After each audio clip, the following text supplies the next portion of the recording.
folks in North Carolina. And I was going to go over briefly kind of what takes place at a early voting site, and how same-day registration is incorporated in that, how we operate in North Carolina. So essentially a voter will wait in line, and at the front of the line we have two laptop computers set up, and that's a database that comes from our office to that one-stop site that will have every current voter in North Carolina, or excuse me, in Stokes County. And if the person is, let's say, a same-day registrant, they get to the front of the line and they'll say, you know, I'd like to register and then vote at this one-stop site. It kind of depends on the election, what kind of turnout we're expecting. Like I said, North Carolina, we're in Stokes County rather. We have about 30,000 voters. So certainly for the 2012 presidential election, obviously there's going to be a significant turnout. So what we'll have for an election like that is a separate station to handle these same-day registrants. For a primary, we're more likely to just be able to handle things with those two computers. Okay. So let's say it's the 2012 presidential election, person comes to the front, and they would then be directed to this separate station, and then that's where a process would begin where they would register and then vote. And they would fill out a registration form. They would present an ID. It can be a photo ID, utility bill with their current name and current address on it. In North Carolina, most voters are not required to show ID currently, but if you are a same-day registrant, you would be required to show your ID. So they fill out the form and they would give it to the person manning the station, and the person there on the laptop would conduct data entry. And through that process, a no absentee application form would be printed off, and it would populate the data with what this person is told in their name, address, and that type of thing. And then that person would take that form, the voter would sign it rather, take it over to the ballot table. At the ballot table, something that I've learned that's a little bit unique in North Carolina is that we have on the ballot, and we use M100s in our county.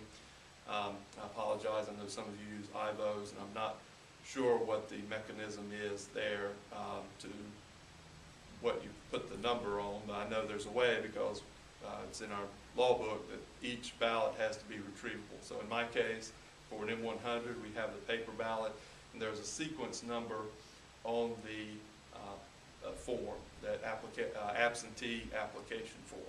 It will say, for instance, OS, which stands for one-stop dash KPL.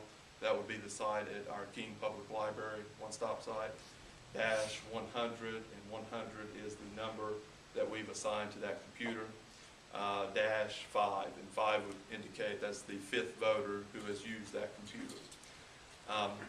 And so what the one-stop worker at the ballot table would do is place that sequence number on the ballot, and then hand the ballot to the voter to vote. It's important to note that the only people who are aware of what that number is would be those of us in the office, Board of Elections office, and the one-stop workers. And of course our one-stop workers have taken an oath to uphold election law and the Constitution and that type of thing. And of course those of us in the office are held to standards where we're not going to, whoever would want to know, I don't know, but we're not going to go around telling John Smith was voter number 10 at this computer. So then the voter completes the voting process and runs it through the machine, and that sequence number allows us during one stop, if we, for instance, need to pull a ballot out for any reason. 2008 primary, we had an instance where a gentleman didn't think that he was registered. Turns out later that he was, and it was a situation where he had, excuse me, in the process of completing a registration form, he had switched parties from, I don't remember, from one major party to the other one. Well, in North Carolina, at a one-stop site, you cannot change your political affiliation in a primary. That's something that you still have to do by the deadline 25 days prior to the election. So because of that sequence number, we were able to pull that gentleman's ballot out and take off the votes that he had made. At the end of the night, let's say at these additional sites, Chief Judge will bring materials back to our office, and they would be returning to our office anyway because they're bringing the voted ballots, ballot boxes, things like that. And in the process, they will bring back the registration forms that have been completed that day. And then my deputy director will completely or do the data entry on our end. And then we have 2 business days to get the verification card out to voters and begin that process. And again, we have 30,000 voters, and I've said that 3 times now. If you remember nothing else, remember Stokes County has 30,000 voters. He keeps saying that.